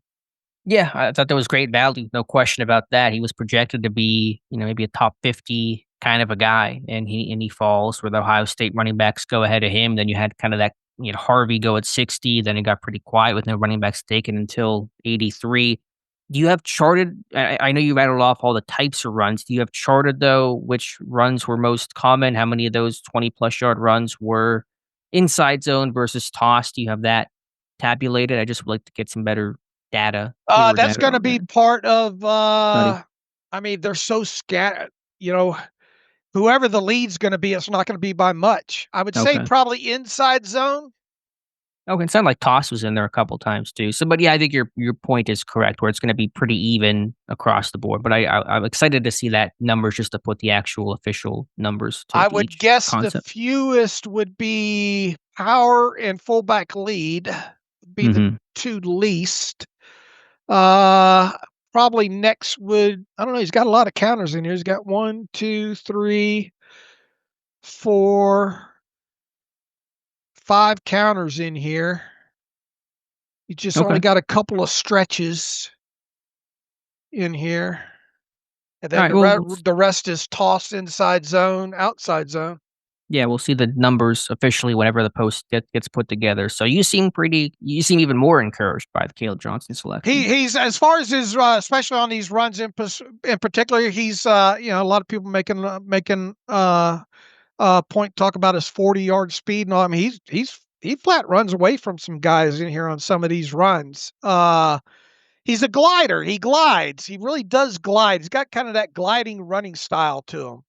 Yeah, he's a smooth guy. I thought there was build-up speed with a runway in the second and third level, where it really kind of got going with his cleats in the ground. And I think some of the GPS measurements have been really positive on Caleb Johnson. So probably faster than the 40 time would suggest. 40 time and time speed and game speed do not always match, and 40 times can be slower. And a guy can be faster because maybe a guy isn't great out of a stance. I don't know if you get a track background, but most of a 40 time comes down to how good you are out of your stance. Like the first 3 steps you take will kind of determine how good of a 40 you're going to run. Just how well you can get out of your stance effectively or not really determines the bulk of how fast that 40 is going to be. And obviously on a football field, we're not playing in this is in 1970. We're not playing in 3-point stances out of the backfield anymore. All right. I've watched obviously some tape outside of these long runs, but I'm going to continue to drilled down with him. Let me tell you first and foremost, kind of my main takeaway just in watching these long runs and getting a grasp of personnel and box counts and type of run schemes that he ran in. It's not going to be hard to integrate this guy in as a first or second down back as a rookie at all. Sure, he's going to play. He's going to play right away. I agree with you. He'll have an early down role. You'll see Jalen Warren still work on third down. You probably see some Kenneth Gainwell work on third down, but there's not going to be any hesitation to play Caleb Johnson immediately on those early downs. Absolutely not. The sooner the better. I mean, right out of the chute, you're going to be able to have this guy on the field as he grasps what you're doing more and more offensively. Might it be slanted more to Warren on those early downs early in the season? I suppose, but there's no reason not to get this guy integrated on early downs in your run game right out of the chute, if you ask me. And they need him to, too. Yeah. They need to have a committee. They need to not put the entire workload on Warren. They need the big plays that Johnson is capable of providing. So he'll be counted on to play immediately. All right. Where else would you like me to dive down into him next after these explosive runs? Want to look at the receptions? There aren't a ton of them. 22, I believe. Last year only had 5 or 7 a couple of years before. So what does he do out of the backfield might be interesting. All right. I'll make that. I want to come to the realization why his 20-yard run percentage was so great in college, yet his 10+ yard run rate was just kind of average. Yeah, it's a good question, but I think just because there were a lot of loaded boxes and tight personnel and how much of that is short yardage stuff, goal to go, end the game. I mean, it's probably some noise on that, I would suspect. I mean, his 10-yard average wasn't bad, right? No. It was just average, I think. It was just in the middle, yeah. So, yeah, one or two runs could probably skew things, one way or another. So, wouldn't be too concerned about that. And when this guy went more than 10 yards, he went more than 10 yards too. I mean, you look at some of these gains that he had: 40, 55, 44, 75, 21, 44. I mean, how many double and triple explosive plays are in here? 21, 67, 33, 27, 30, 64, 27, 37, 26, 54. What a better way to do this is just how many were double explosive or better here. Which you're defining as 40 plus? Yeah, 40 plus. Okay. Here would be a lot of them. Count here. 1, 2, 3, 4, 5, 6, 7. Looks like 8. So a quarter of his 32 of them were double explosive play or better, and all 8 of those ended up in the end zone. How many of those 8 came in the fourth quarter? I know I'm harping on it, but 3. You hit 3 double explosive plays in the fourth quarter, man. Those are big time plays, even amplified all the more. All right. So I guess the accusation we would get right now would be, boy, you're glossing these guys over heavy right now early on. Yeah, I mean, I think there's some glazing happening, I'm sure. But, I mean, I think you look at these picks optimistically. And we have scouting reports on all these guys, and so they all have positives and negatives. We've written about them before. I've talked about some of the limitations in Caleb Johnson's game. I've talked about some limitations on Will Howard's game. So I think it's okay to take a positive outlook. And the scouting mantras typically talk about what a guy does well, not what a guy doesn't do well in terms of how he can fit into your system. And so I think it's okay to have some excitement. And, and on Howard, I talked him up before the draft, so I'm not going to change my tune on that. And I think we're both pretty happy and pretty surprised that Caleb Johnson was there at 83. All right, let's one add on to the Will Howard discussion here. What would you say to those who are saying, major media, fans, and all like that, what the hell are you doing drafting a quarterback in the 6th round if he's going to be a developmental guy? What are you doing there? Well, I would agree in a lot of instances where I think it just feels like, what are you going to get out of this guy? Typically, the return is nothing. But on Howard, I think there's starter level traits. I'll put it that way. And then 2, for Pittsburgh, it's good to get a quarterback on a 4-year contract, and you go into 2026 probably not knowing your starter, but at least you're unlikely to be turning over your entire quarterback room again. Rudolph's under contract for 2026. Howard is obviously under contract. And so as long as, even if you have no idea who your starter is, you're making that big play for a rookie quarterback. You have your number 2 in Rudolph. You have a number 3 now going into his second year in Will Howard. You're not having to turn over the entire group and coach up an entirely new cast of characters. And that's important for Pittsburgh. So they do draft a rookie. A lot of time and energy can be focused on getting that guy up to speed to have some continuity, some stability after back-to-back years of completely turning over your quarterback room, even though Rudolph is returning in a sense of, his second stint with the team.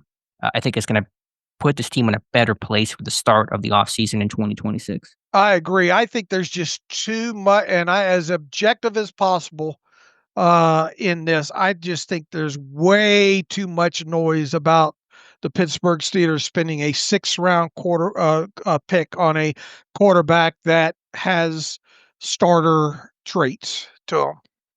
Yeah, I mean, if this had been, like I said, Quinn Ewers or Graham Mertz got drafted, I think in the 6th round by Houston, I'd be like, yeah, I don't really see what you're going to get out of that. You would still understand the value of, okay, quarterback under contract, some continuity, but I'd be less enthused by the idea. Now, there's no guarantee Howard even makes the team, right? I don't want to put him in pen. He's going to have to battle Skylar Thompson, assuming Aaron Rodgers signs. You have Rodgers and Rudolph, your number 1, your number 2, number 3 spot. Thompson's played in the NFL. He's got some experience. Howard's going to have to prove it. So, there's no guarantee here, but that's probably the hope and the intent for Pittsburgh. I like his chances of making the 53. Yeah, I want to get him in camp and see how he looks and go from there. But I think Thompson play a little bit too, and those guys, they'll battle again after battling at K-State. All right. I've watched a little bit of Jack Sawyer. Let's table some of the discussion on him and why Black until maybe Friday. Okay. Yeah, that sounds good. I've watched also some Carson Bruners. We'll talk about him some more for the Friday show, maybe some Dante Kent as well. So anything else, any other big news here, Dave? Any other NFL news? The Falcons got fined a boatload of money for the prank call situation. The DC got fined $100,000 and the Falcons got fined $250,000 for giving that information out to, or accidentally, whatever the case was, to Ulbricht's son, who then prank called Chittor Sanders. His boy ain't going to get an allowance for quite a while, will he? Yeah, you have to mow a lot of lawns there, it sounds like. Also, he's 21, so he's a man, but I get your point. All right. Shall we? Been a while since we've taken some questions. Yeah, let's get to some emails and close out today's show. All right, we'll start with Jeff. Are you guys shocked that we didn't draft an offensive tackle, specifically a swing tackle? For example, Pierce from Rutgers was projected in the 5th round. He went undrafted. Don't you think they should have drafted him in the 7th? He's got 24 games at left tackle and 27 games at right tackle. It sounds like good depth pick to me. We have Jones at unproven left tackle and Fautano coming off an injury at right tackle, and Calvin is the next man up. He says, I don't know about you, but I'm not comfortable with Calvin going up against Myles Garrett. He says, I bet Rodgers is contemplating who's going to protect him. In the year really didn't do much to show investment in protection. Remember what happened when he played with the Jets with a mediocre tackle. All right, all this comes back down to, are we shocked they did not take a probably a later round tackle that could maybe compete for the swing tackle? The short answer to that is I'm not shocked, but I do get the example of maybe taking a guy like Pierce out of Rutgers in the 7th round, yada, yada. But I would caution, though, that let's see what happens after the draft here with some of these guys, that these unrestricted free agents that no longer count against the compensatory formula. Let's wait and see what happens there. But at its core, I'm not shocked that this team did not take a tackle during the draft. Same. And to be fair, I wouldn't be comfortable with Holland Pierce blocking Myles Garrett either, whether it's him or Calvin Anderson or heck, Broderick Jones right now. I'm not really comfortable with blocking Myles Garrett either, but I understand the point. Tackle depth is pretty weak.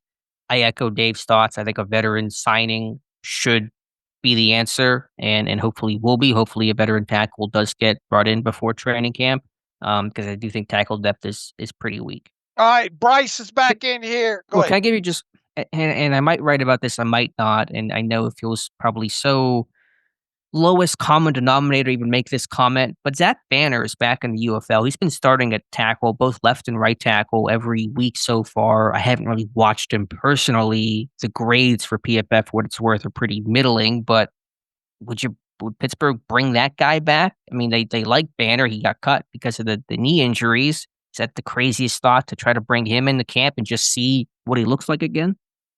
I have not watched a bit of. I've been so tied up with the draft. I haven't watched Sure. any of that league except for Same. maybe some highlights here and there.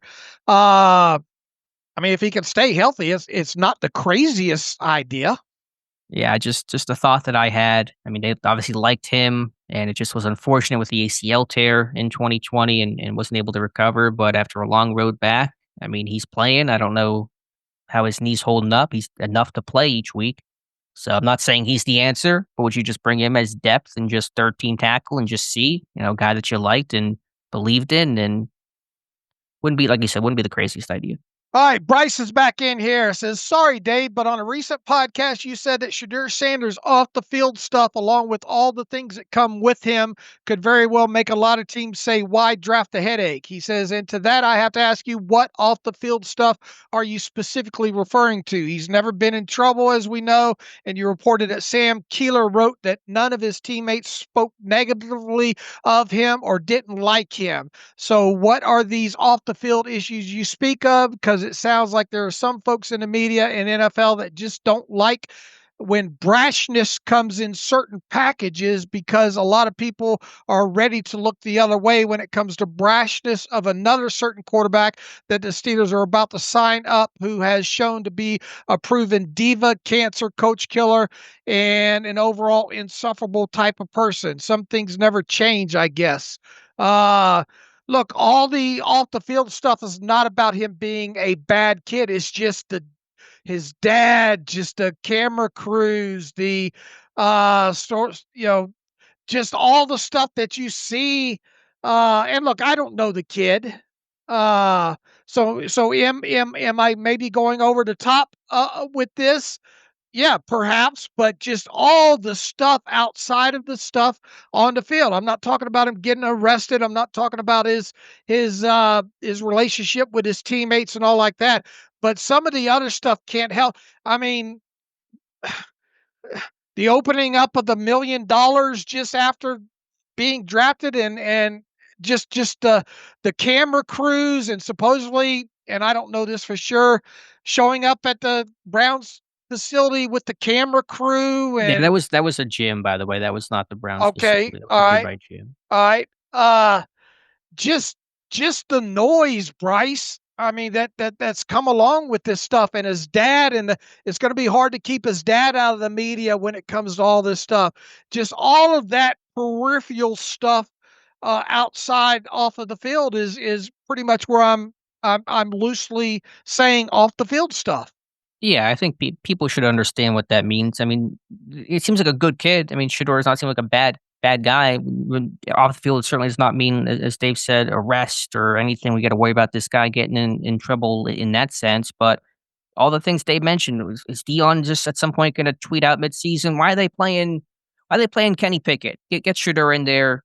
Kenny Pickett sucks. Go play my guy, and that becomes his story. That's not Shador's fault, but it is part of what you're potentially signing up for. And also, I mean, Shador, he has criticized teammates. He has thrown, I think it was a comment, I think maybe 2 years ago, his first year at Colorado, about his offensive line, which, yes, was bad, but I think Shador made some pretty clear comments about how bad his offensive line was. So, I mean, his teammates have said good things about him, but Shador has not always said good things about his teammates. And on the point on Rodgers, fair, I get the potential double standard, But but it's also Aaron Rodgers. He's a Hall of Famer. He's a guy that has rings, and so those guys do get more latitude. Shador's a rookie who's never taken a snap in the NFL, and those guys will get less leeway and grace than an Aaron Rodgers, who has been there, done that, has the resume that he does. Look, I don't hate Shadur Sanders. I hope I'm a football fan. I like to see guys succeed. I like to see guys overcome adversity in any way, shape, or form of life. I just didn't want the Steelers to draft Shadur Sanders,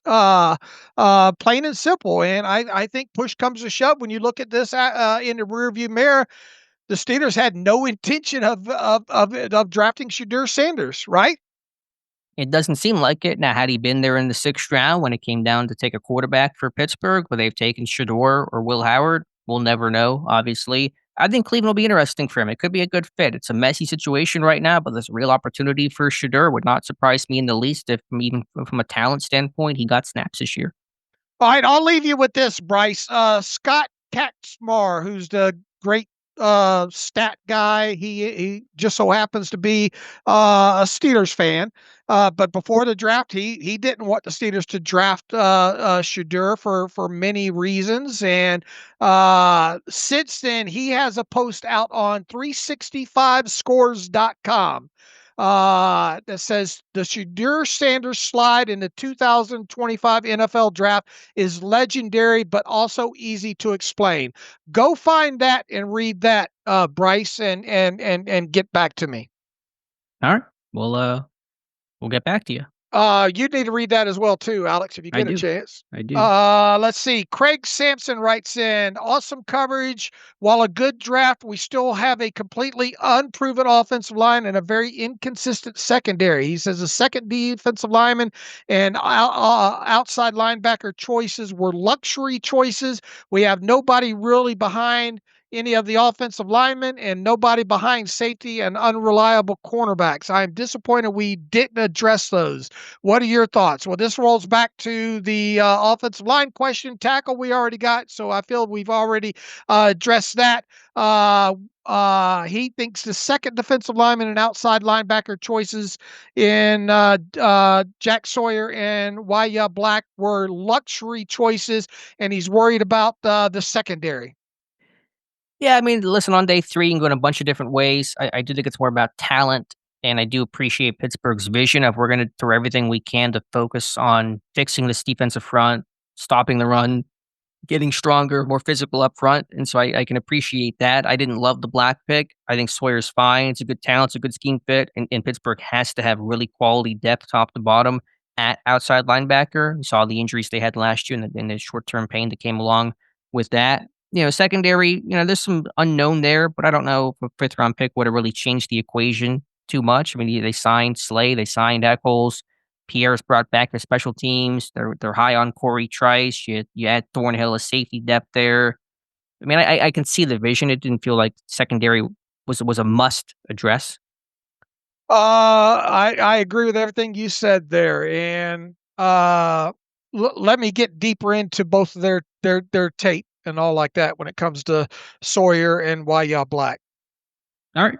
That sounds good. Chris Lookhart, I'm not going to have a great answer for this one just yet because of my memory and how long ago it happened. Good morning, fellas. How would you compare Cam Hayward's strengths and weaknesses coming out of college compared to Derek Harmon's strengths and weaknesses coming out of college? Well, if you can't answer that, I'd probably be even a worse answer on that. I was a little youngster back then.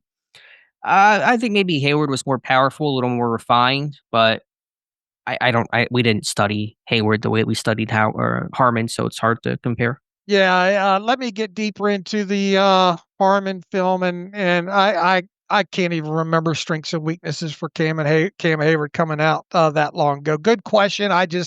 I'm not going to bullshit my way through any of this because I just don't remember. Both were coming off injury. Well, I mean, in the sense of Harmon has those medical concerns. He was healthy, but apparently he had those. Hayward was coming off the Tommy John. Hayward a little more consistently productive too, but that's kind of some peripheral surface level stats. Paul Lutz writes in, first, great job on the player profiles and mocking the draft. He says, very impressive. Second, if the Steelers don't sign Rodgers, what are they going to do to fill out the cap space they have? He says, I know TJ and Pickens need extensions, but would that be enough, or would they try to make a big trade? Thanks. Can't wait to hear what you think is possible. First and foremost, I'm still expecting Aaron Rodgers to sign. If he doesn't, I would imagine maybe they would pursue something with Kirk Cousins and the Atlanta Falcons. The second part of this, TJ is going to eat up some of that. I'm still not expecting. I suppose they could get in a place where we've talked about before, where if they don't find cash to spend on Rodgers or another quarterback and they do TJ, will they get to a point where they extend Pickens and try to get him to sign it all come down to guaranteed money on that and average yearly value. That's the only way I can see Pickens get extended is if they don't sign Rodgers or trade for Cousins and they get TJ done and they get money pushed forward on Chris Boswell and they can get Pickens to agree to a deal that's no guaranteed money past 2025. That's the only way I can imagine that possible. But I'm in a wait and see mode when it comes to the cash spending and Rodgers in the quarterback position specifically. We'll talk about it more maybe for Friday. We've already run long today, but if Rodgers doesn't come to Pittsburgh, do you pivot to Kirk Cousins? That's obviously one way to spend some cash, but would you have interest in doing that, Dave? I think they could and they should. I think they could, and I think they should not. Okay. Chris Warren in here. Thank you so much for putting in the time and effort of the contextualization of Will Howard's deep pass attempts. I came away very impressed. I agreed that Howard's throws sometimes lack velocity. However, he really shows some nice touch. There are many examples of long balls that he dropped right in a bucket, but doesn't it seem like he had an unusually high number of perfectly clean pockets to throw from? He says, I understand that Howard is not likely to play this year, but when the time comes, will we be able to provide him the time he needs to throw? And if so, could Howard one day be more than a backup? That's obviously a big loaded question there. There were a lot of clean pockets when it comes to them. There was a lot of the ball out in under 3 seconds when it comes to him on these deep pass attempts. It is a fair question about the protection that he received and will he need that same sort of protection? Does any quarterback need that kind of protection to have those kind of throws? Let us dive deeper. How would you initially answer this about the clean pockets and deep passes? I mean, it's hard to penalize a guy from working from a clean pocket. You know, I know that's not always going to be the case at the NFL level. I thought he did well against the blitz or against some muddier and pressure pockets last year. So I didn't see a guy that wilted and shrunk in those moments, even though he probably had to deal with those less frequently than other quarterbacks did. So I get the point, but I mean, I think he was a pretty rhythm on time thrower. And if you rhythm on time, you're going to have a clean pocket in a lot of cases. All right, let's try to, because we're backlogged here. What's the comic value of us signing Rams wide receivers for about 4 years? Woods, Jefferson, Skoranek, and Robinson. We had Damian, we kind of addressed that earlier in the show. Don't want to spend a lot of time there. Ron Reagan, not the Ron Reagan, but Ron Reagan writes in, Dear Dave and Alex, I am 74, and although I'm a longtime Steelers fan, I have never followed the draft details as closely as I did this year. I want to thank you for making this adventure an informative and entertaining experience. Ron Reagan from South Pasadena, Florida. Well, that's Ron. We appreciate the email, and that's what gives Alex and I the biggest warm and fuzzies overall. Yeah, thank you, Ron. We appreciate that for listening and following. You guys make it possible, and I don't want to. I do want to toot our own horn here a little bit. Our whole crew, I think we generally have a pretty good handle on how Pittsburgh drafts, but I think this year in particular, we had a pretty strong idea of how Pittsburgh would draft. We weren't perfect. We didn't predict everything. Obviously, we had our own takes that didn't prove to be true, but I think we had a good feel of how this draft was going to go, and it largely played out that way. And a lot of what we learned off of what others on our staff wrote. Yeah, I had this comment, I think in an article yesterday, off the top of my head, I think 12 of our 16 Depot crew mock drafts had a defensive lineman. I think 9 of those had Derek Carman. Compared that to the national media, I think only of the ones we picked, I think 5 of 15 had a defensive lineman. Only 2 had Derek Carman. So you just kind of look at that national media divide versus local media divide. Local media was a lot closer. And we weren't the only ones to give people like Jerry Dulac credit. He called that they weren't taking quarterback. They were taking D-line. He was accurate on that. So it did feel like the local media had a much better feel for what Pittsburgh was going to do than the national media, which is probably true in a lot of cases, but I think especially true this year in Pittsburgh. Mike Schertzer writes in, Dave and Alex, thanks for all the great draft coverage, Steelers coverage in general. Love the podcast, particularly the length and deep dives. Dave, can you do a contextualization on Caleb Johnson similar to the explosive run work you did on Najee? That was such a great post that really told us so much about Najee's biggest limitation. I'd be interested to see if Johnson is similar. Mike, it's your birthday. It must be your birthday. Hopefully you enjoyed the conversation Alex and I had earlier in this podcast, and please be on the lookout either today or tomorrow for the full explosive run contextualization on one Caleb Johnson. I think you're going to enjoy it. Let's take a couple more here, Alex. We'll run a little bit long here from Don Johnson. I don't think this is not the Don Johnson. So we've had Ron Reagan and Don Johnson right into the show today. You know who Don Johnson is, right? No idea. Nope. Miami Vice? Nope. All over my head here, Dave. Oh, Dave, Lord. I want to make you feel extra old today. All right. This Don Johnson writes in, first, I want to thank the entire Depot crew for your draft coverage, start to finish, truly second to none. My question is, with Howard not expected to be the next franchise quarterback and Rodgers most likely only here for a year, the hope is somehow to get a top-tier quarterback in next year's draft. Assuming they can do so, will he be required to start right away, or will he be fishing in the veteran pond, or will we be fishing in the veteran pond again until he develops? That's not a loaded question. I think it depends on multiple things. What do you see out of Will Howard? What does the draft class look like next year? Where will the Steelers pick? What is the likelihood of them being able to go up to X spot? I can't tell. I know Jonathan Heitritter has looked kind of ahead to the quarterback class, but how many times have we seen guys come out of nowhere? Don, I wish I had a better question for you. All I will say is that it's plausible to think that the Steelers could go into next year's draft looking at the top of the draft, first round specifically, for a franchise quarterback. But will he start right away? I guess it depends all on that guy. Depends on, do they go fishing in the veteran pond? It's too hard to pick right now, Don Johnson. It will be interesting because Pittsburgh generally does not like to start rookies. They want rookies to sit and learn, and there's more comfort with the veteran. But if you're drafting the first-round guy and it's Mason Rudolph and Will Howard, your first-round guy's probably got good odds to start for just being talented. And if you're trading up for him and show the conviction that this is our guy, you're not going to wait on him for too long, I don't think. So all big questions that are important but impossible to answer. And as Dave said, the quarterback outlook can change so much. A year ago, the top 2025 quarterback was supposed to be Carson Beck out of Georgia. And now he might be part of the 2026 class. And yes, there is so much talk about Arch Manning, but if Arch is in next year's draft class, he's probably the number one overall pick, which means Pittsburgh ain't getting him. And there's a lot of people that believe Arch Manning will not declare for the 2026 class because the Manning family, they're the guys that stay in school. He'll get paid with NIL, not hurting to get paid right away.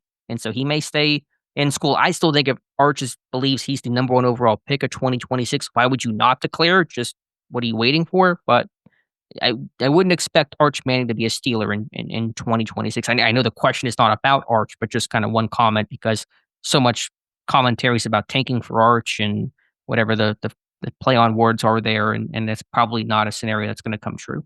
I'll give you some brilliant analysis here. We'll see.